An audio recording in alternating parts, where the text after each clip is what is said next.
Welcome, everyone. I'm Haley Lerner. I'm an associate producer for arts and culture for GBH News, and it is my pleasure to welcome you to this month's Beyond the Page Beach Reads with best-selling author Emily Henry. Now, before I welcome our guest on screen, I want to explain how this evening's event will work. We are using Zoom webinar. As our audience, we cannot see or hear you, but we do want to hear from you. You can ask questions during the course of the conversation by opening the Q&A tab at the bottom of your screen and typing in the questions. You can put your questions in at any point of time during our conversation this evening. We'll do our best to address as many questions as we can throughout the night. See a question that you want to hear the answer to? Vote for it by clicking the thumbs up icon in the Q&A tab. The most popular questions will rise to the top of the list. To activate Zoom's automated captioning feature, select the closed caption button at the bottom of your screen. Then select the live transcript. Then 2 transcription display options will pop up. We recommend that you select subtitle to enable captioning at the bottom of your screen. You can also select full transcript, and a sidebar window opens where you can see what each speaker is saying. Please bear in mind that closed captioning might be slightly delayed. And now that housekeeping is done, in just a minute or so, we will be joined by New York Times bestselling author Emily Henry. Henry's witty romance novels have sold over 2.4 million and have spent a cumulative 145 weeks on the New York Times bestsellers list. She has been featured in Entertainment Weekly, the Oprah Magazine, BuzzFeed, and so much more. Henry's novels, Book Lovers, Beach Read, and People We Meet on Vacation, were also recently optioned for films.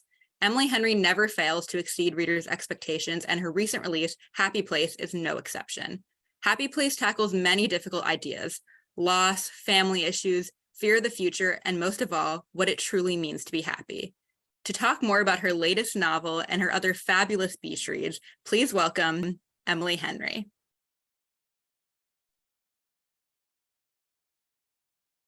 Hey, Emily. Hello. Nice to see you.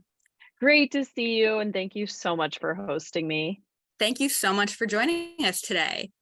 So to start, Happy Place has been out for a few months now. It's been spent 10 weeks on the bestseller list. How are you feeling about the reception to that book? Oh my gosh. I mean, I've been blown away. The truth is, as I told you before we got started here, I have been in an editing cave. So it's like a very weird thing with the schedule where you're always working on the next thing.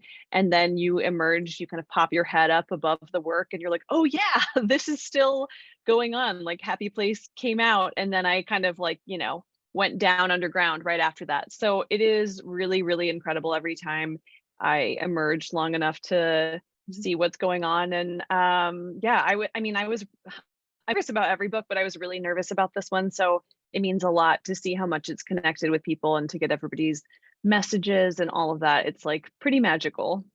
Yeah, what made you nervous about the writing process? Um everything. Really everything. I think, I set out to write a book with a larger cast, and so that was kind of daunting to me after doing 3 books that were really, really tightly focused on just like a couple. And there was usually like 1 or 2 other significant relationships that I was kind of dealing with in those books, like Book Lovers. It's a love story between a couple, but it's also like a sister's story. With Happy Place, it's this group of 6 friends.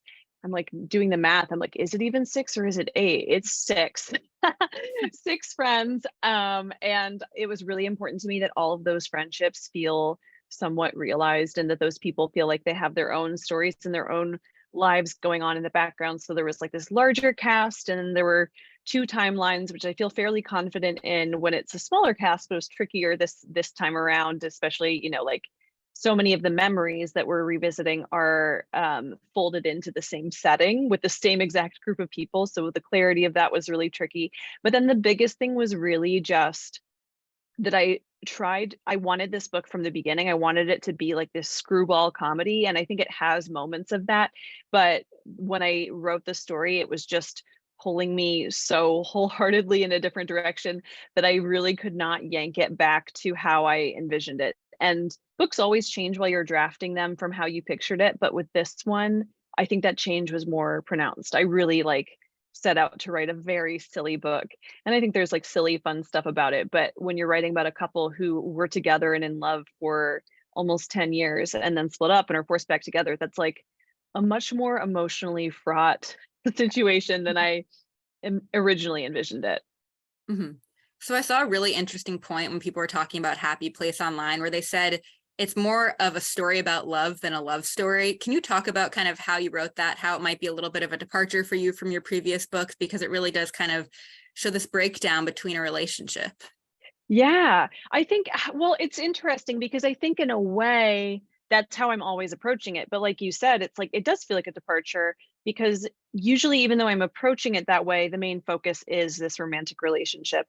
And like with Beach Read, like to me, I thought, oh, it was kind of the same thing. Like, oh, I'm writing a fun romance novel, and then it really became more at its core about this father-daughter relationship and like reckoning with that and the many complications of that relationship. And yeah, so I think every time that I'm writing like a love story, these other kinds of love always do find their way into the story because I think that the way that you love and are loved by your family, your friends, and your romantic partners, all of those kind of feed into each other. And with this book especially, it's like this relationship has broken down, like you said. But the friendships are also kind of breaking down a little bit. It's like this huge transition that this group of friends is going through, this giant shift where all of them are going to be in slightly different places in their lives by the end of the book. And yeah, to explore any one part, any one relationship in that, like even if I'm just trying to focus on Win and Harriet, it's going to pull on everything else. It's also connected because like I said, I think that all those things really impact each other. The way that you are loved by your friends and family or like not loved by your family, like all of those things really play a huge part in how you deal with your conflict and how you approach romantic relationships. And so yeah, every time I like dig into the minds of a couple of characters, I think I'm asking like different questions about love. Mhm. And so this book really deals, and I feel like a lot of your books do this, with kind of a second coming of age for characters. They're kind of struggling, whether it be their career, their life choices. How does it feel for you kind of in this stage in your life to be writing these books? You have written so many books in just a few short years. Do you kind of relate to your characters in those that way? I do. I do, but it's I mean, I always relate to my characters, definitely. But I also think with this one, because it was a wider cast, I was pulling a lot of tiny details or observation from the people around me. And one of the reasons I wanted to write about like a friend group specifically was because I was watching my own group of friends go through the same kind of transformation where like we're all in very different places and that's romantically, that's career wise, like everybody's in flux like all of the time. And if you look at the friend group in Happy Place, it's sort of like you know like it kind of mirrors like the way that I think about the people in my life, where it's like I have some friends who've been doing the same job for 15 years and they love it and don't want to change what they're doing. And that's like me. Like I love my job and I can't imagine having another job and I really just like hope I get to do this forever. But I have a lot of friends who don't feel that way. I have a lot of friends who have tried a couple of careers on or who've gone back to school or who have like opened businesses and then like closed businesses and decided that wasn't the right thing for them. And it's just a really interesting phase of life where the people that you're closest to aren't necessarily in the same space as you. Like it's, one of my closest friends now, like finally, like one of my closest friends has a child and like another one on the way. And I have other friends who have decided like we're definitely not having kids. And it's just so interesting how when you're in like I think for this generation like our 30s like especially that's when you're kind of making these decisions that feel fairly permanent, and up until then things feel permanent when you're doing it. It's like very scary to grow up, but I think it's like your 30s or whenever you start thinking about the questions of career and marriage and children, all of that, it's like it feels so much bigger than what you've done so far. So yeah, so I definitely relate to them, but I probably am more in a way of like a Sabrina or Parth than Mhm. like a Harriet or Win in that specific way because I just like love my job and I don't want it to go anywhere. Yeah. and we don't want it to either. Writing your book, besides the inspiration that you took from your real life friends and people around you, was there any setting, or did you have a song that you listened to, anything that really inspired you while writing this book? Yeah.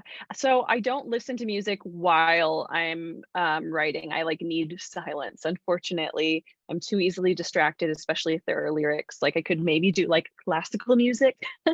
But yeah, so that's not really, that hasn't really been a piece of it, but I set the book in Maine because I like wanted desperately to go to Maine and had this image of Maine from all of the books and movies and shows that I love that are set there.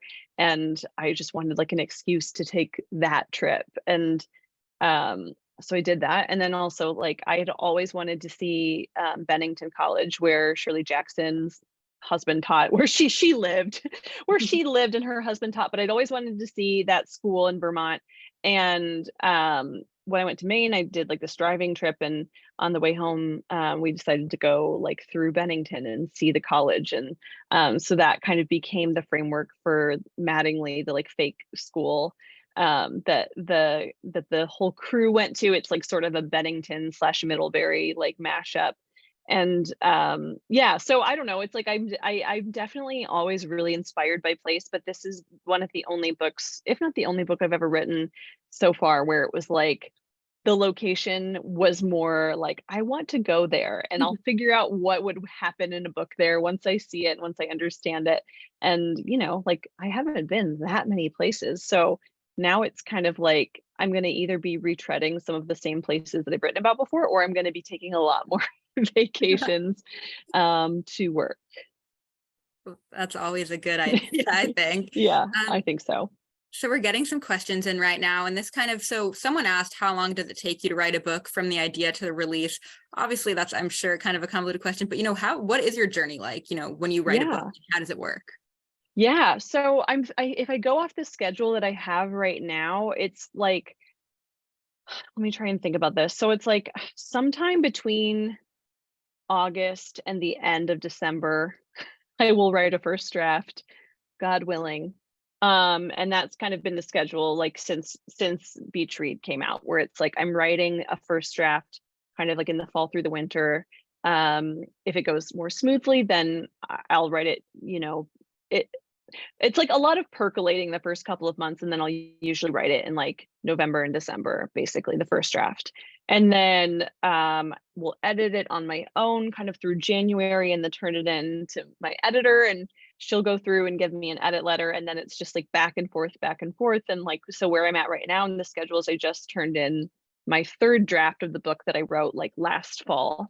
So there will be like another draft and a half kind of between then and then there will be copy edits and proofreading and all of that. And so it's like kind of goes to the next August. So it's like about a year. That's the schedule that I am currently on. It may not always be that. I'm trying to keep up with that as long as I can, but I'm sure eventually I'll need a break. But there's like no, if this is a question from like a fellow writer, there's hopefully obviously no right answer. Some people take 10 years to write a book. Some people do one every year. I have friends who publish like 3 books a year, and I truly can't even imagine that, but I'm sure that's how someone who takes 10 years would feel about me saying, "Oh, I write a book a year." So it's different for everyone, but mine is like, yeah, I'm trying to stick to that year schedule. Yeah, kind of in that same vein, Helen asked, what advice do you have for someone who's writing their first romance novel? I know you started out writing young adult, but Yeah. what was your journey to getting to romance? Yeah. Well, my journey to getting to romance was that I just wanted to write that kind of story. It's because I wanted to be working on it. Like it was like it wasn't thinking about publishing, which, it was just a very insular experience for me, where I just was like, oh, I want to be like immersed in this kind of story. I think it'd be really fun to like work on this for a while. And so that was my journey.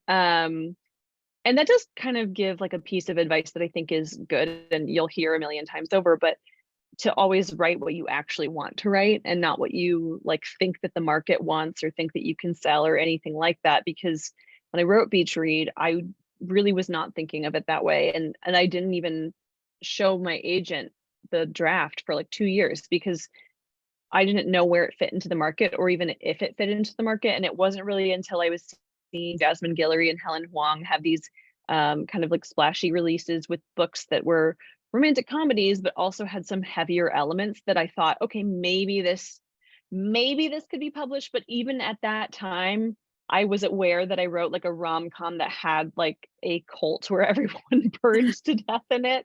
And so I really didn't know. And like when I took it to my agent, she was like, yes, we can do something with this. And then we took it to publishers, and about like, it really felt like half the editors like were like, yeah, this is really exciting. It's like kind of dark, but it's a romantic comedy, and it's just like real life. It's good stuff and really bad stuff all together. And but then half of them were like, why would we publish a romance novel with a cult where everyone burned to death? And or like, really at that time, a lot of editors didn't think that readers would enjoy reading about publishing. Like, that was a response that we got. So all that to say, don't worry about what you think the market wants, because if you do that, by the time you're ready to like put your book out there, it won't matter anyway, because the market changes and you can't predict it. So write what you're really excited about, and someone else will be really excited about it, is like the generic advice. And then the other thing, I don't know if this person was saying they're writing their first romance novel or writing their first novel period, but if it is your first novel at all,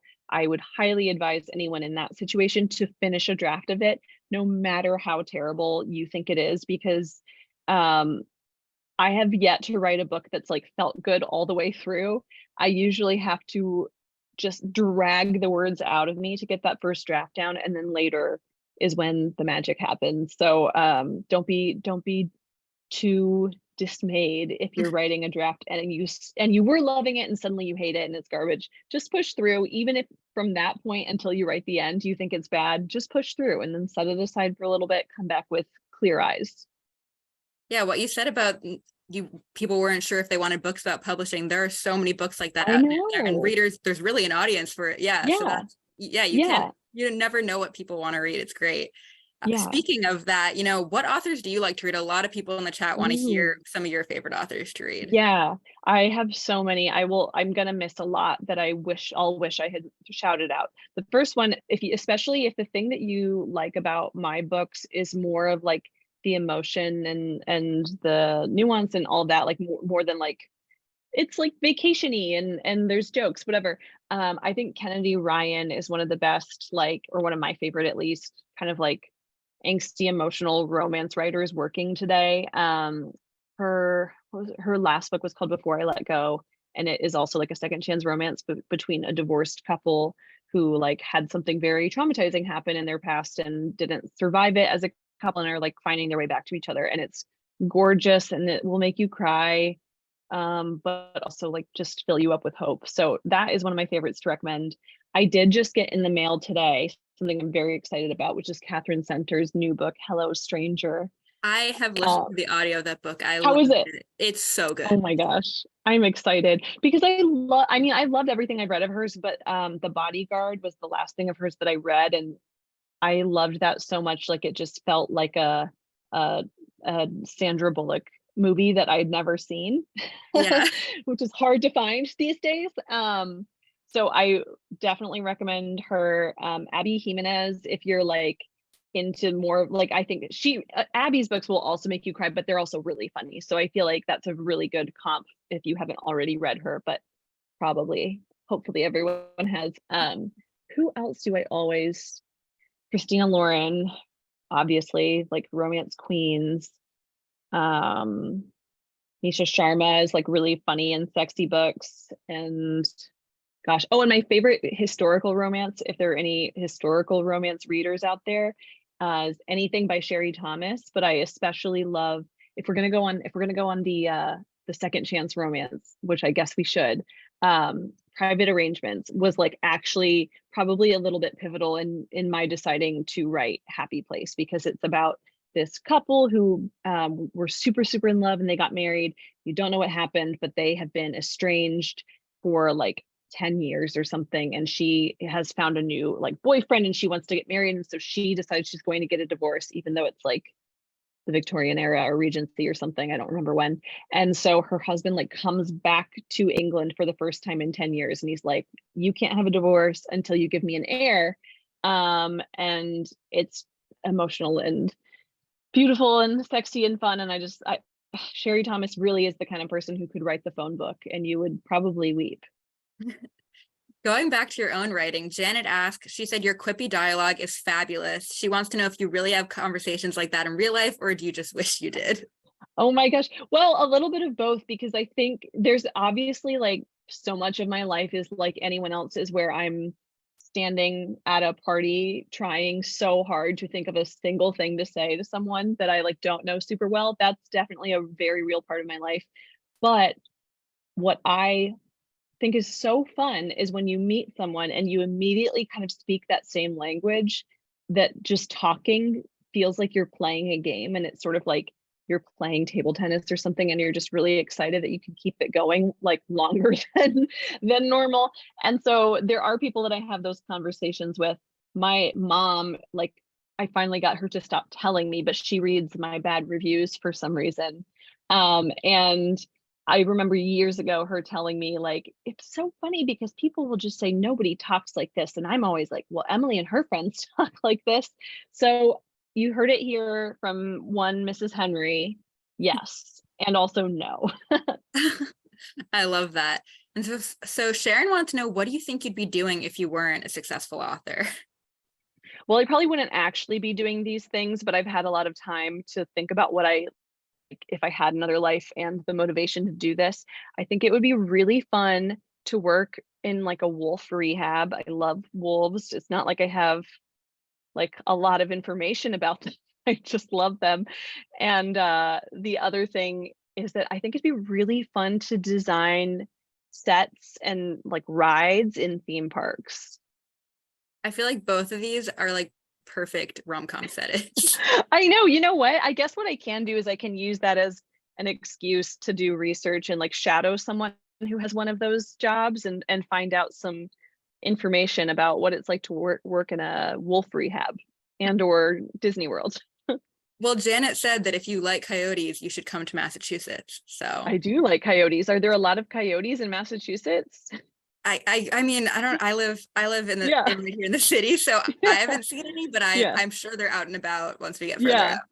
Yeah. I occasionally not I've seen a coyote in my like suburban neighborhood twice. Once when I had just moved in, just walked right past the window. And I thought it was like like a dog that got out at first. And so I like ran around to the other window to be like, I need to go rescue that dog and find out who it belongs to and whatever. And it was like, no, this is a coyote. And my dog is deaf, and so she like can't go outside alone because I'm like, she's gonna get eaten by a coyote. Well, at this point now, my colleague Liz is going to join us to share a special offer with everyone. Welcome, Liz. Hi, everyone. I'm Liz Lavoie from GBH's Member Engagement Department. Thank you all so much for taking a break from soaking up in the summer sun, from that heat, to join Beyond the Page tonight with the best-selling author, Emily Henry. If you enjoy Beyond the Page events like tonight's, please consider supporting the series by donating to GBH. With your help, we can continue to host a community brought together by the news, education, entertainment, and so much more. Today, when you give $5 a month as a GBH sustaining member or make a one-time gift of $60, you will receive a signed copy of Emily Henry's newest novel, Happy Place. As you may know now, a couple who broke up months ago pretend to be together for their annual week-long vacation with their best friends in this glittering and wise new novel that is being called the most anticipated book of 2023, and as you also may know, has instantly become a #1 New York Times bestseller. Are you a GBH sustainer? Sustainers serve as a steady and reliable source of support for GBH, allowing us to keep the news and programming on air and online. You watch or listen to GBH programs all year long, so why not spread out your support of GBH throughout the year? By becoming a GBH sustainer tonight for $5 a month, you have the opportunity to dive straight into Emily Henry's newest novel of friendship, love, and of course that summer fun, and you'll get the signed copy, so it's a little extra special. There's 3 ways to give tonight. You can go to gbh.org/support events. You can text GBH to the number 800-204-3811, or you can scan the QR code right here on the screen with your smartphone so that the donation form will pop right up. It is just that easy. Please go to gbh.org/support events. You'll find the link and all this information in the chat, so you can also check that out. Please consider contributing what you can. We're so excited that you're here with us tonight, and we hope you can continue to show your support so we can create more events just like this one. Now I'll pass it back over to Haley and Emily for the rest of our incredible conversation. Thank you. Thanks, Liz. It's time to continue our discussion with Emily Henry. And as a reminder, keep adding your questions in the Q&A tab. We'll try to answer as many as we can. So next up, someone mentioned we were talking about publishing before and kind of the interest in stories about this. And someone mentioned the TV show Younger. Have you seen it? I haven't seen all of it, but I've seen like at least a couple of seasons. Yeah. And so is there any, kind of movies or TV shows that you like to watch that kind of get you in the mood? Ooh, that's so funny, because I think one of the like really funny things about TV and movies with regards to publishing is it doesn't even try at all to be accurate.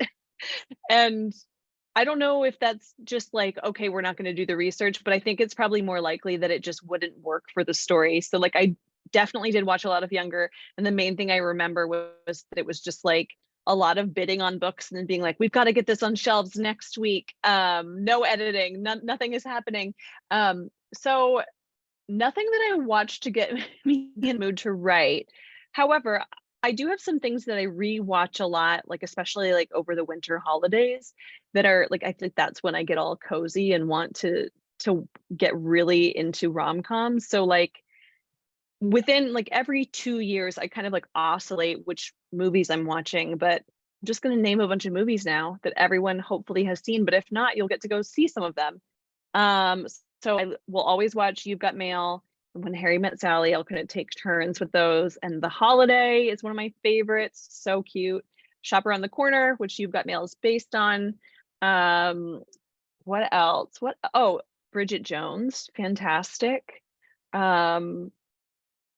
Ooh, one that's like not quite a rom-com, but definitely a love story is Bell Book and Candle, which is like very hard to find for streaming. I don't remember where I actually found it, but like it's Jimmy Stewart and Kim Novak falling in love, and she's a witch, and it's Christmas, and they're in New York City, and it's just fantastic. So yeah, I think the magic of all of those are kind of what made me want to write like beach read. Like that was what I was kind of thinking of, was more the romantic comedy films that I love, because I wasn't a romance reader yet. Now I'm a huge romance reader, but I was definitely influenced more by romantic comedy films in the beginning.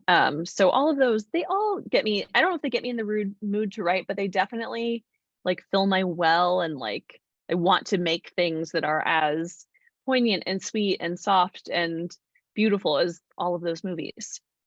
Yeah, and so speaking of movies, Leslie from Watertown wanted to know if you've been involved with any of the forthcoming adaptions of your books. I'm sure people are really excited about that, as I know I am. Yeah, so they are, yeah, I mean, I'm not writing any of them, which is good. I'm hoping eventually I will dip my toe into that part of things, but they're keeping me really posted on all of that. And I talk to, so we have directors for the first two, for Beach Read and People We Meet on Vacation, and we have a script for People We Meet on Vacation and Book Lovers.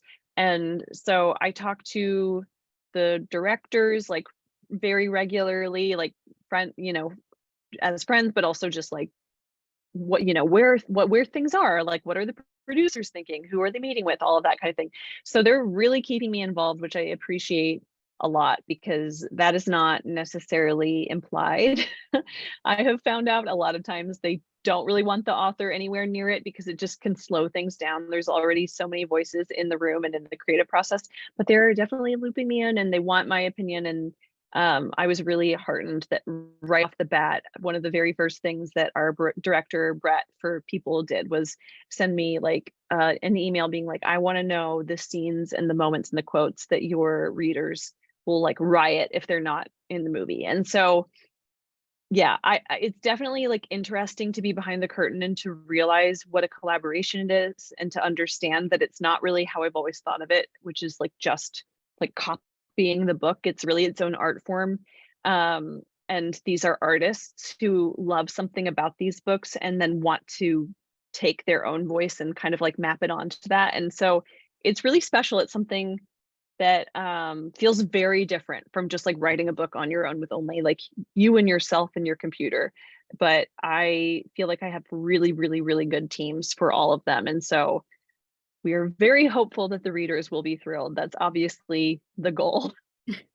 And so were there any things you mentioned, like things you have to keep in the book? Are there any things on your wish list at all in regards to any of the movies that like Ooh. you're just crossing your fingers for that will be there? Well, I'm sure some of you all will know that like all of our producers are aware that we want some Taylor Swift songs in the movies, but they're like expensive. And so they're like, we have to be thinking about what songs we want. And that's one of the most practical things that I've been thinking about is like, how are we going to choose? Because there are such strong opinions about that. But as far as scenes, I'm trying to think. I don't think I had anything like it's kind of like a know it if you feel it kind of thing. Like if they had tried to take something out that I felt like needed to be there, I would have noticed and had a hard time with that. But I think more the thing that's more important to me is just feeling like the spirit of the characters in the books are the same. And I know that everybody who's working on these feels the same way. So it hasn't been anything, there hasn't been anything yet that I'm like, oh no, we're losing that. But there is a funny book that I will recommend. Jennifer Weiner's, I think it's called The Next Best Thing. That's like about, it's a novel, but it's sort of inspired by when one of her books was being adapted and how everything would just like fall apart and change at every single juncture. She'd be like, well, this is the only thing I care about. And then they would be like, well, here's why we can't do that. And then she'd be like, okay, well then this is the only thing I care about. So the only thing I know will probably have to change on some level is that the trips in People We Meet on Vacation might end up being in different places because filming is just a complicated thing that I don't understand. They need like thousands of people in the right location and equipment and all of that. And we kind of decided that rather than have like a kind of crappy set where we're trying to be like, look, they're in Croatia right now. We were like, okay, I think it's more important that the settings feel real and that they're actually shot on location than it is that we're like pretending it's on location. That was kind of like the thing that we had to talk about. But we don't have a shooting schedule yet. So who knows? Maybe every single location will make it into the movie. And so we're getting a couple of questions about the movies. People are very excited. We'll do a couple of them, but Yeah. Janet wanted to know, is there any actors that you would love to play one of your movies? Any dream cast? Ooh. I mean, there's so many. It's I hard. feel like yeah, it's so hard, but there are people all the time who I see in things and I'm like, wow, they're like charismatic and amazing. Having just recently watched the Bridgerton like spin-off show, the woman who plays like young Lady Danbury, I don't know her name, but she is like, I feel like she is going places and she's fun and I don't know. I'm like, I just am like keeping her in my mind for the future. Another one in a show also that everyone should watch, Bad Sisters. One of the actresses in that, Eve Hewson, I love so much, and I kind of like in my mind, she could be Harriet, which it's not very common that I like actually can match a character to an actor, but I'm like, she could be Harriet. I think she could. There are so many. There are so many people I love. Yeah, I don't know. Yeah, I'm sure a lot of people have fan casts. We're getting a couple of them. So also people want to know in terms of the movie process, when you option a book, can they change the storyline? I guess theoretically they can. I guess theoretically they can. It's such a weird thing because I feel like I've just kind of started understanding how publishing works, and then Hollywood is its own separate thing. Yeah, if they had really strong opinions on something, they could. And I think you can kind of tell when an author is like not excited about their adaptation. I'm guessing that's like probably because of a big change like that. But like I said, I haven't felt like they've wanted to there have been small things, and there have even been small things I pushed back on, and then they've been like, yeah, okay. And there have been small things I pushed back on, and they've been like, no, there, we have this reason that we think that it should be this instead. And it's like, ultimately, that's fine. It doesn't change the story. I don't think anybody's going to feel like betrayed by that tiny change. So yeah, I guess I mean, there are adaptations that are nothing like the book. Like, that's a thing. I mean, was it called Sex Life on Netflix is based on that memoir that's like 44 chapters about 4 men or something. And they were just like, okay, well, we optioned this, we want the source material, but we're just kind of like departing from that and doing like our own thing. And that is common, but that is not what's happening with any of these books. I think sometimes what happens is they'll option books that are more like, they love the idea, but they didn't have like a huge, like, they didn't sell super well or anything. They're just like, oh, this is a great idea. Sometimes they'll option that book for the premise, for the title, and then kind of like do their own thing. But I think because there's already an audience built in for these, they know that they need to make the movies for the people who like love the book, basically. Yeah. And so several people are really interested in this. For the Happy Place cover, they want to know who is who on the cover. I don't know. I know they're very curious about like, which character is which. Yeah. Oh, that's cute. Okay, so Harriet and Wen are down here. That's Sabrina. We had to go back and forth because Sabrina, so it's only very casually mentioned, but her hair is not naturally blonde. She is I'm trying to remember, and I probably will get my own book wrong. I think she's Spanish and Italian, like of Spanish and Italian descent. So she's got like an olive complexion, but just bleaches her hair super light. So I had to keep being like, no, yes, I know she's got blonde hair, but she needs to be tanner. So that's Kimmy there, Parth, and Cleo. That's all of them, my little tiny babies. And so Margie wanted to know what part of Maine you're referring to when you talk about your travels and in the book that inspired you. Well, so I went 2 different places that are not next to each other. And so that's one thing I love about writing fictional towns where you don't know exactly where they are. The 2 places I spent the most time were Booth Bay Harbor and Bar Harbor. And Bar Harbor is up by Acadia, and it's like super gorgeous, but also like more to do, more touristy, more cutesy, lots of shops. And then Booth Bay Harbor, at least when I was there, was very sleepy, like still beautiful, picturesque, good restaurants, a cute little coffee shop. But at least when I was there, it was very sleepy. So I kind of wanted a town that wasn't quite as like busy as Bar Harbor. So it's kind of like, you know, it's probably in this fictional version of Maine north of the mid coast, but it was kind of like, you know, a little bit of 2 very different places. And Janet asked, did you actually stand in the long line to get a lobster roll in Booth Bay Harbor? I did not. You know, I got a lobster roll in Booth Bay Harbor, but I did not go to the specific stand that like always had a 2-hour long line. Weirdly though, so I live in Cincinnati, and weirdly yesterday or the day before, I was driving past a Kroger parking lot, and there was a food truck there that was called Cousin's Maine Lobster, and it had a long line, and it was just like in the middle of a parking lot in our landlocked state. And it was like, as seen on Shark Tank, and I had so many questions and forgot to Google it until right now.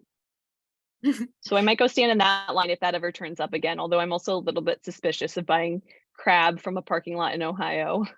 Yeah, well, you could see how it is. Yeah. Someone wants to know, do you have a favorite character from all of your books?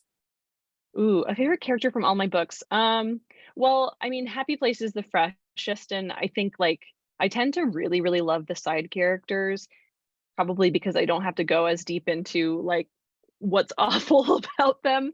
Whereas if I'm writing a narrating character, I kind of have to be like, what's your worst quality? So in Happy Place, I really love both Kimmy and Cleo, like for very different reasons. But overall, my favorite might be Charlie. I just love that guy. I love like he's great. I love Charlie, but it changes day to day. Yeah, so Ellie wanted to know if people have given you different, reactions to the endings of your book. Do you kind of like listen to fan responses, or like what your kind of is your relationship with hearing from different people about what they think of your books? Ooh, I don't seek it out because that could really be bad for me. Um, yeah, I what I do usually is like when a book is first coming out, I will like read some of the 5-star reviews because I have this theory that you're always writing for the people who like what you're writing. You're not writing for the people who don't like what you're writing. Like it, so instead of trying to augment what you're doing to fit what those people like, it's always better to just like trust that someone out there loves what you're making. So it is interesting because that's my approach. It means that like sometimes you're reading your 5-star reviews and you find out what people didn't like about it too, because someone will be like, oh, I know a lot of people didn't like X, Y, or Z, but I actually loved that. And so that's really the main way that I get any of like the like criticism. But like I said, I try not to factor it in too much because I think anything that somebody can love about a book, somebody else will hate, and vice versa. Like all you have to do is go to the Goodreads of any book in all of history and like go for a book you love and read the 1-star ratings, and go for a book that you hate and read the 5-star ratings. So yeah, I mostly just receive like what the readers actively want to share with me as far as like what meant something to them, what they connected with. And um I like, yeah, that's the main thing is like whatever they bring right to me is like what I see. Yeah, I mean, that's so true as a reader. I feel like if I read a book, I really loved it, like I'm going right to the 5-star reviews to see Same. everything that everyone else liked. And if I didn't like a book, like, okay, I'll see if do people think the same thing as me. Yeah. Goodreads is good for that. Yeah. Yeah.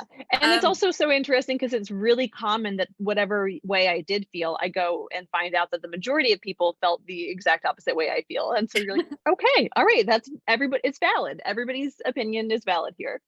that's why I always will rate a book before I read anything, and then I'll be like, Yeah. I don't know. It's Yeah. fun. So one person wanted to know, do you plan on doing any in-person events still? I saw that you did a whole baseball game event. That looked so cool. Yes, that was very, very, very fun. That was really cool because that was the first in-person event I've done since like COVID. So, and that means like for my entire like beach read on. So that was really, really awesome. My team and I are working on something. It will take a while. It will take a while, but I kind of think, like we do a lot of these and these are awesome, especially when it's like supporting like a cool place. But as far as the in-person events, it's like I kind of want to do something that feels more like special and more like intimate for readers, and it's going to take a while to figure it out, but luckily like everybody is super on board to try some fun stuff. So I'm hoping I'll have more news on that, and anybody who wants to know about that sort of thing should make sure that they're signed up for my grocery list, because like the baseball thing, like the meet and greet part, we opened up the tickets and through the grocery list and it never made it outside of the grocery list. So that is important to know. If you want to like know about things first, that is the way to do that. Well, Janet jokes that you can do an Emily Henry Eras tour. So Yes, I think it would be a little bit underwhelming because I can't sing. So it would just be if I were reading books aloud, I just don't see it working out well for anyone. But yeah, I want to do that so badly, and by that I mean I just want to follow Taylor on the Eras tour. yeah, me too. Just want to remind everyone that we've got 10 minutes left, so please send in any last questions if you've got them. But we got a couple technical kind of into the publishing industry type Yeah, questions. sure. Someone wants to know, how much is your agent involved in the editing, readying, manuscript process?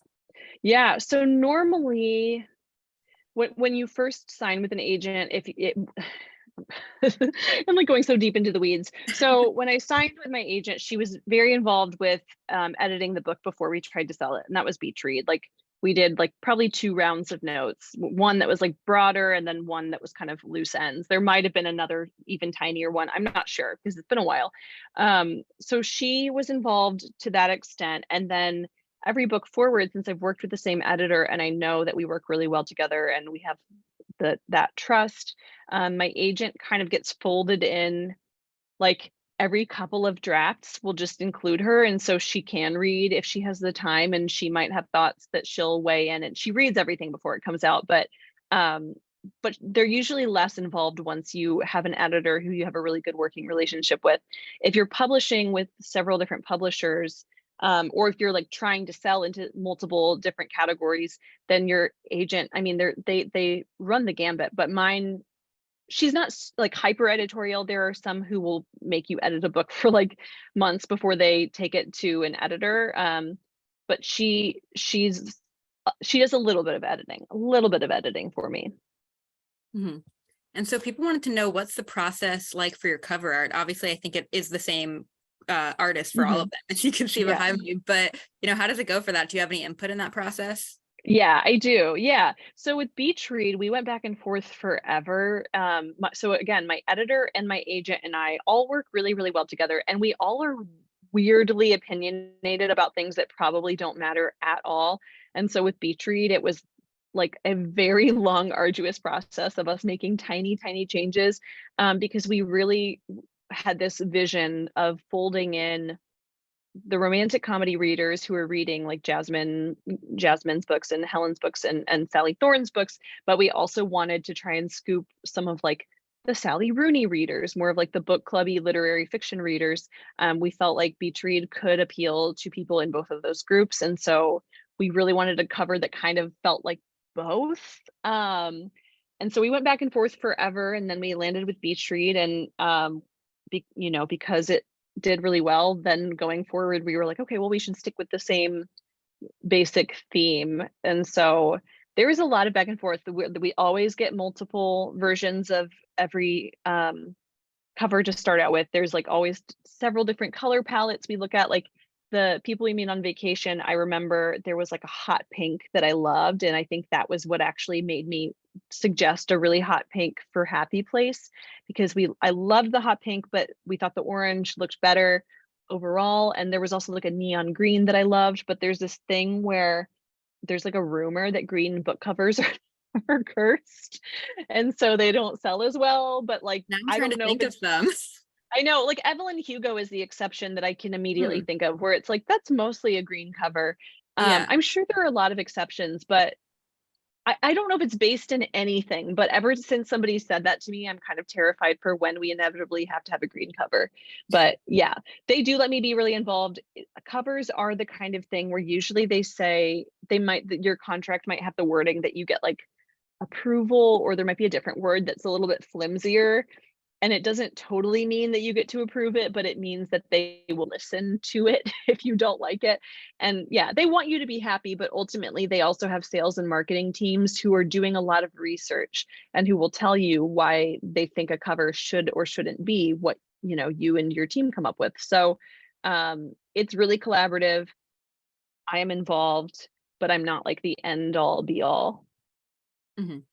And so I've seen a lot on your Instagram of you posting little snippets of a next project. Do you have any hints or anything you can give away to your readers about what you're working on next? I'm sure you can only share so much, but yeah. Well, so I'll say to sign up for my grocery list, first of all. And I will say, let me think about this. I think the kind of the vague thing that I've been saying is that, like, Happy Place, I set out to write this really fun light book, and it ended up feeling really kind of emotionally grueling at points.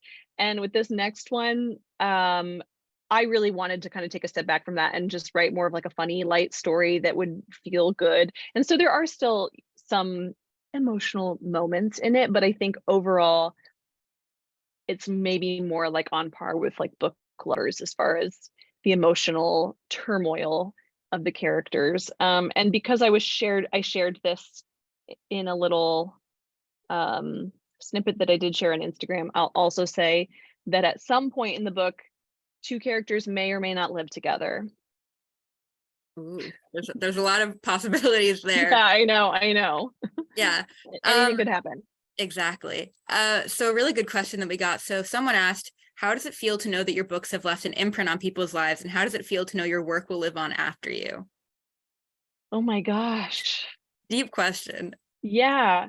Well, the second one, I don't ever think about that because I'm not sure I even buy into it. It's like I don't even know how to the second one, I can't even wrap my head around. I'm like, Right. maybe it will, but also all of this could to an extent go away. Like tomorrow, people care right now, and I'm really grateful that they do, but I try not to assume that that will last. Like, I don't know. But the first thing is something I spent a lot of time thinking about. When I did the meet and greet at the baseball game, which I'm not giving any more context to that sentence. I got a couple of letters that readers gave me, and one of them said in her letter that she had met some of her best friends because of my books. And like she said something like, it's just so funny that you don't like know that I exist, but some of my closest friendships like I wouldn't have without you, basically, which is the more dramatic version of the truth, which is that she made friends who love my books. But that was really, really cool because I've always thought of my books as this sort of like weird, like two-way or one-way, two-way mirror, the kind of thing where it's like you're seeing a mirror, but it's actually a pane of glass. And on the other side, people can kind of like see into you. And it always feels kind of like that, where I feel connected to my readers and I'm like, I know that they're there and I sense them. But so much of the time, it really is just kind of like me doing my thing. And it's really, really special to have those moments where I can see through the glass to the other side and really feel like I understand how our lives have kind of intersected. And it's just really cool because I feel like it's an honor to like meet anyone. Like it's an honor to pass anyone's path and like get to play a tiny part in their life, and getting to do it on this scale in this way with something that means so much to me that other people can connect to. It's just like, I don't know, it's like something more powerful and like spiritual than I would have expected when I just started writing books, you know? Mhm. Yeah. So it's about time that we wrap up. But before we do, you can follow the link in the chat now to register for next month's Beyond the Page with thriller novelist Riley Sager, along with the opportunity of purchasing his latest novel, The Only One Left, right at checkout. Riley Sager is a New York Times bestselling author of 7 novels. Sager's thrillers are filled with unexpected plot twists that will keep your eyes glued from the first tantalizing page. And Emily, thank you so much for joining us today. And thank you so much to everyone for tuning into this evening's Beyond the Page. And just thank you, Emily, so much for a great conversation. It was a pleasure. It was so wonderful. Thank you so much, Haley. And thank you to Joshua and Liz for running everything, keeping everything going behind the scenes. And of course, to all the readers for being here with us. Yeah, thanks so much, everyone, for joining us. Good night, everyone. Bye. Bye.